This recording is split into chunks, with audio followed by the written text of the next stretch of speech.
there's some difficulty here in that science is not necessarily one voice always. And so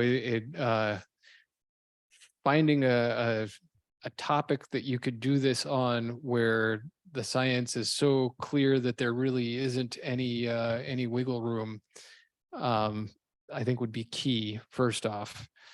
But, you know,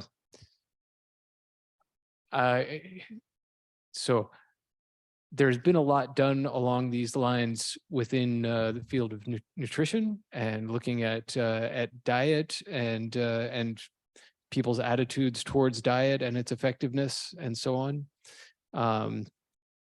How do they go about this? How do they go about measuring it? Well, this again is I'll be interested to hear what Carola has to share, but I've seen this done a whole bunch of different ways, and I don't know that I've seen it done in a way that I think is good.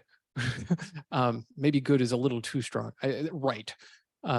So I think there's some room for development here again, and that usually is an indication that more work needs to be done to think about it. There's a great behavioral literature developing on perceptions of scientific results and people's trust in science. But it's pretty early work.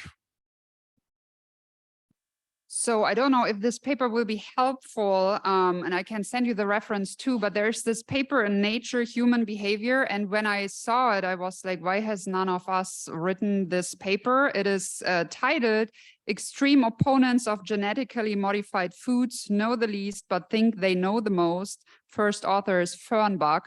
And I think the reason why it went into Nature Human Behavior is because they had a series of experiments. But when I will put it on canvas, when you look at it, it was one of those cases again. It is so simple the way they measured it, but so extremely compelling that you look at that. And I always use that in class, and it's like, wow, probably any of us could have done that type of research, but the way they combined it and the series of experiments they did, and they used some secondary data too, and they make a fantastic case. It's very compelling. So that is Vincenzina, always you point out the literature, right? If you find journals like that where you use that as inspiration for your own projects and then build around that, because it also shows you the best papers are not complicated. They're usually very simple, but the idea behind it is so compelling. David said something that I think is, we said probably several things are useful, but one thing that I found that really jogged my memory was, you know, we think about nutrition. Why don't people eat the way all the dietitians tell us we should? Like, is that because they don't believe the science or don't trust the science? Often it's because there are other attributes that we care about than health, taste, convenience. And so in the context of other controversial things, maybe it's not a trade-off like that, like taste and health. Maybe it's that there are more things important to us than just what science says. Like, do we want to fit into communities that feel certain things? And Dan Kahan has this cultural cognition project, lots of papers there that I think I find very appealing. And that's related to the question about beliefs earlier, that, you know, our beliefs are formed by our social networks and our desires to fit into people around us that are similar to us. And that's going to color what belief we're going to adopt, beliefs that are similar to the people around us.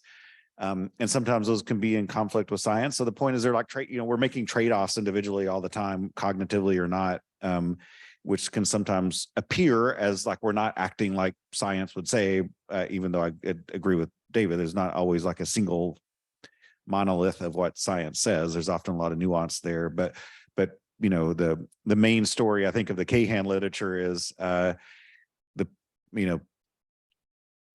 smarter people, the smarter you are, the easier it is to fool yourself, to find literature that supports your own points of view, or that you're able to find to help you fit in with the communities that you have. And so I think that those are aspects I would probably be paying attention to if I was delving into this area of research.